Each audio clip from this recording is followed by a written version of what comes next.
चकमकीचे राजकारण याविषयी आपण चर्चा करतो आहोत। लखन भैया एन्काउंटर प्रकरणी 21 जणांना जन्मठेपेची शिक्षा झाली आहे, त्यातले 13 पोलीस आहेत।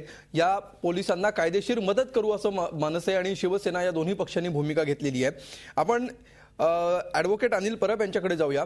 परब साहेब, कायद्याचे तुम्ही अभ्यासक आहात, त्याचबरोबर राजकीय पक्षाचे एका तुम्ही आमदार आहात।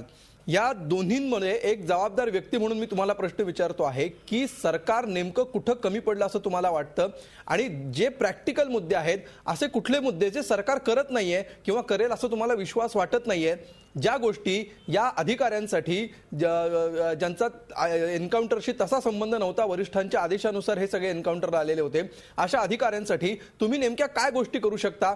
थोडक्यात सरकारने एक तर स्वतः कायदा सुव्यवस्थेची जबाबदारी घेतली पाहिजे, आणि कायदा सुव्यवस्थेची जबाबदारी घेताना त्यांच्याकडे जी काही फौज असते त्या फौजला मार्गदर्शक तत्व घालून दिलेली असतात। एखाद्या परिस्थितीमध्ये कशा परिस्थितीत एन्काउंटर झाला पाहिजे, एक तर एन्काउंटर करायचा की नाही करायचा याचा एक धोरणात्मक निर्णय झाला पाहिजे, म्हणजे त्याचा फायदा किंवा गैरफायदा कोण घेऊ शकत नाही। आता जे म्हणतायत की 100 कोटी 200 कोटीची माया ज्यांनी जमवली आहे, मग ज्यांनी जमवली आहे त्यांच्यावरती सरकारचं लक्ष नाही आहे का? आणि जे खरोखर जे प्रामाणिकपणे काम करतायत, ज्यांना असं वाटतं की बाबा अशा प्रकारची गुंड प्रवृत्ती फोफावू नये आणि म्हणून एन्काउंटर करतात, मग त्यांना पण त्यांच्याबरोबर तुम्ही भरडणार का? म्हणून पोलिसांचं मानसिक खच्चीकरण होणार नाही याची जबाबदारी सरकारने घेतली पाहिजे। मी जे बघितलं, सरकारचे वकील त्यांना फासावर लटकवा। एक मिनिट, मला माझं पूर्ण होऊ दे। सरकारचे वकील फासावर लटकवा। तुमच्या ह्याच्यातच एक उपप्रश्न आहे।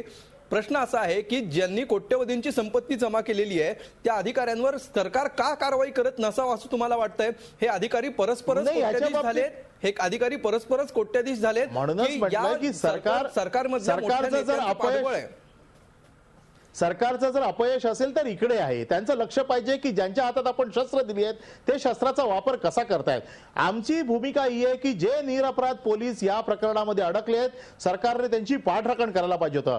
सरकारी वकील त्यांच्या फाशीची मागणी करतो, जे कॉन्स्टेबल बिचारे आपल्या वरिष्ठांच्या आदेशाचं पालन करतात त्याच्या फाशीची मागणी केली जाते। म्हणजे त्यांना तुम्ही कसाबसारखी वागणूक देताय। त्यांना तुम्ही जे महाराष्ट्राचं संरक्षण करण्यासाठी जे पोलीस दलामध्ये आलेले आहेत, माझं या गोष्टीला समर्थन राहील की जे बिचारे अडकलेले आहेत, ज्यांनी वरिष्ठांच्या आदेशांचं पालन केलेलं आहे, त्यांनी ॲफिडेव्हिट केलेत कोर्टामध्ये की आम्ही एन्काउंटर केलंय, कुठल्या परिस्थितीत केलंय, त्याच्याकडे दुर्लक्ष पूर्ण केलं गेलं। फक्त तुम्ही एन्काउंटरचं आम्ही ॲफिडेव्हिट केलंय आणि ते तुम्ही तुमच्या प्रोसिजरला धरून केलं नाही, आणि म्हणून यांना दोषी पकडण्यात आलेले आहे आणि त्याच्यासाठी त्यांना फाशीची शिक्षा सरकारी वकिलाकडे होते। याच्यापेक्षा दुर्दैवाची गोष्ट आहे, कुठला पोलीस उद्या आज आम्ही आमदार म्हणून फिरतोय, तुम्ही सरकारी वकील म्हणून फिरताय, तुमच्या बरोबर आज पोलीस संरक्षणात आहे, तुमच्यावरती उद्या हल्ला झाला आणि जर पोलिसांनी प्रतिकार केला आणि त्याच्यात जर एखादा गुंड मेला तर त्या तुम्ही पोलिसाला तुम्ही फाशीची शिक्षा द्यायला मागणार, तुम्ही मागणी करणार। आज काय झालंय, दुसऱ्याचं जळतंय म्हणून तुम्हाला कळत नाहीये, ज्यावेळेला स्वतःवर येईल त्यावेळेला ही परिस्थिती तुम्हाला किती गंभीर आहे कळेल। आज मला सांगा की मुंबई सारख्या शहरामध्ये आज चेन स्नॅचिंग होत आहेत, त्याच्यातनं दरोडे होत आहेत, खून होत आहेत। परब साहेब, तुम्ही मांडलेला मुद्दा लक्षात आलेला आहे, याच्यावर आपण उत्तर घेऊया। टकले साहेब, सरकारी वकील जर फाशीची मागणी करत असेल तर या पोलीस अधिकाऱ्यांच्या या सगळ्या जे 13 कॉन्स्टेबल आहेत त्यांनी कुणाकडून अपेक्षा ठेवावी? आता तुम्ही थोडासा शब्द बदललात, तो असा की अधिकारी आणि कॉन्स्टेबल। कॉन्स्टेबल हा त्या रँक मधला सगळ्यात शेवटचा माणूस आहे आणि तो हुकुमाचा ताबेदार आहे। त्याला जो त्याचा वरिष्ठ हुकूम देईल त्यावर हुकूम तो काम करत असतो।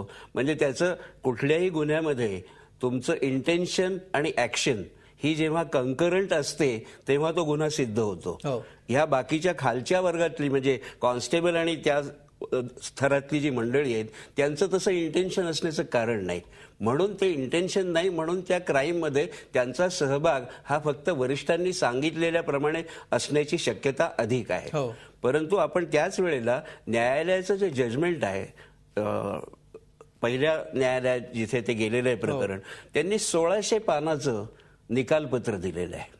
1600 पानाचं निकालपत्र एका एन्काउंटर मध्ये एक मारल्यानंतर जेव्हा होतं ते 1600 पानं, म्हणजे त्याच्यात मागे केवढं मोठं शोध घेतला गेला असेल, त्याची प्रत्येक बाजू तर्काशी सुसंगत आहे का नाही हे बघून तपासून शेवटी ते न्यायालयच आहे आणि ते न्यायाधीश आहेत, त्या सगळ्या त्यांच्या समोर आलेल्या गोष्टींवरून ते ह्या निष्कर्षाला पोहोचले बिलकुल. आहेत. तो साहजिकच तो मुद्दा हाच आहे की निष्कर्ष सरकारला आपल्या पोलिसांची कॉन्स्टेबलची बाजू मांडण्यात अपयश आलं. असंही आपल्याला सहजपणे म्हणता येणार नाही.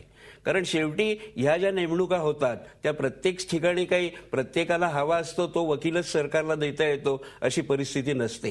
आणि ह्यांचं सुद्धा जे सिलेक्शन होतं पब्लिक प्रॉसिक्युटर म्हणून सरकारच्या वतीने बाजू मांडण्यासाठी, त्यामध्ये अशा प्रकारच्या केसमध्ये जर काही राहून गेलं असेल तर जे कोणी वकील सरकारने दिले असतील त्यापेक्षा वरिष्ठ पातळीवरच्या वकिलांचा सल्ला सरकारनेच नेमलेल्या, मग तो तुमच्या ॲडव्होकेट जनरलचा असेल कोणाचाही असेल, तो घेऊन ती बाजू मांडताना आपण सगळा बरोबर त्या मार्गाने जातो आहोत किंवा नाही म्हणजे ही तपासणी कुठेही सरकारी आपल्याला पक्ष करायला कमी पडला असण्याची शक्यता कमी तुम्ही पडला असं मी म्हणत नाही. याच्यामध्ये प्रश्न असा आहे की जो जो तपासातून निष्कर्ष बाहेर येतो त्याच्यावर आधारित न्यायालय न्याय देत असतं.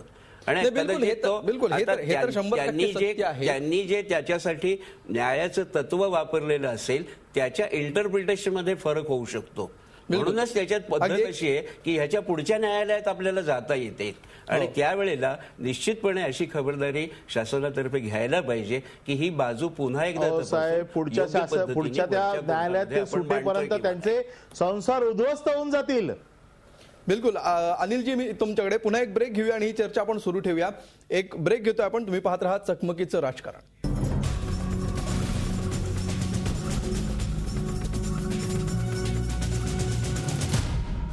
झी 24 तास, एक पाऊल पुढे.